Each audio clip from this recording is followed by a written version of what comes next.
Chapter 1. Georgia on My Mind. Somewhere in the back of a drawer in my mother's house was hidden a small black and white photograph of me that I never laid eyes on. She couldn't bring herself to share it with me and broke down each time it was even mentioned. To the day she died, the pain of the moment that picture was taken in 1947 was as raw as ever, and the woman later known as Georgia Holt couldn't bear to be reminded of it. From what little I'd learned, the tiny square of celluloid depicted me as a baby clinging unhappily to the rails of my crib in a Catholic children's home in Scranton, Pennsylvania. It was taken through a small viewing window by my tearful 20-year-old mom, at that time still Jackie Jean, her birth name, a singer from rural Arkansas working for tips as a waitress in an all-night diner. She'd come to see me on one of her weekly visits to the home where my father had placed me before he took off on his latest money-making scam. I still can't believe he left her in Scranton with a baby, no money, and few skills never to return. The nuns took in two types of waifs and strays: teenage girls who'd stray from the path of virtue and infants rescued from evil surroundings. I guess I fell into the latter category. The sisters charged my mom $4.50 a week, and with tips she made at the diner, she was just able to make ends meet. Often when I think of my family history, it sounds like the opening of a Dickens novel, but it's true. Ours was a sad, strange story of Southern folk, coming from nothing and carving out a life after the Great Depression. It wasn't pretty, and it was never easy. Every day was a fight for survival for most of my family going back generations. Resilience is in my DNA. In another photograph Mom kept for years, her maternal grandparents and their children were captured on the front porch of their funky-ass log cabin in the backwoods of Missouri, flanked by their hound dog.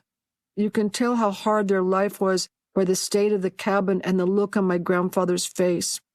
Not one person in that picture was smiling, least of all my great-grandfather, Isaac Gully. He was a railroad worker with a bushy beard. He once snapped the neck of my grandmother's beloved pet kitten after it got into the bucket of milk.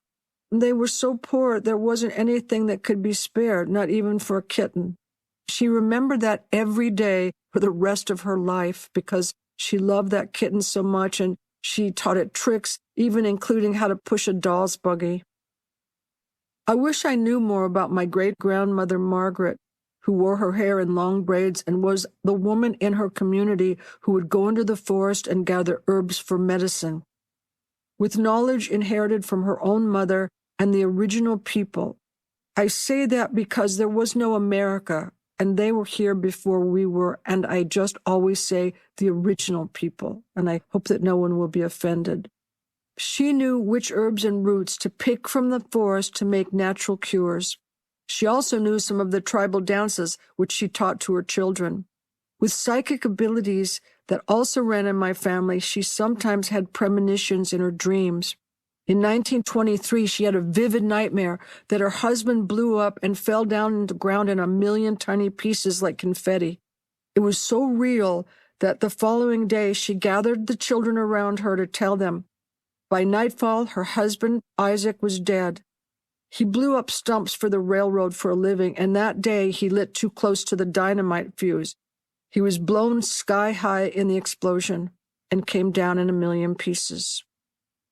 Widowed and penniless, Margaret struggled to feed her family, and when she lost their small farm, she could only afford to keep the two youngest boys, sending the rest to live with relatives they didn't know.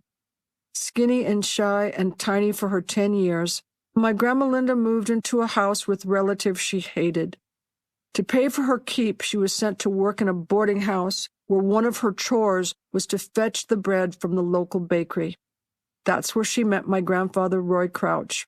He was a baker's assistant who fled an abusive childhood in Oklahoma to work in a cafe owned by his elder sister, Zella, a tall, dignified, and colorful lady everybody adored. In those days in rural areas, history was passed down orally between generations. It wasn't written.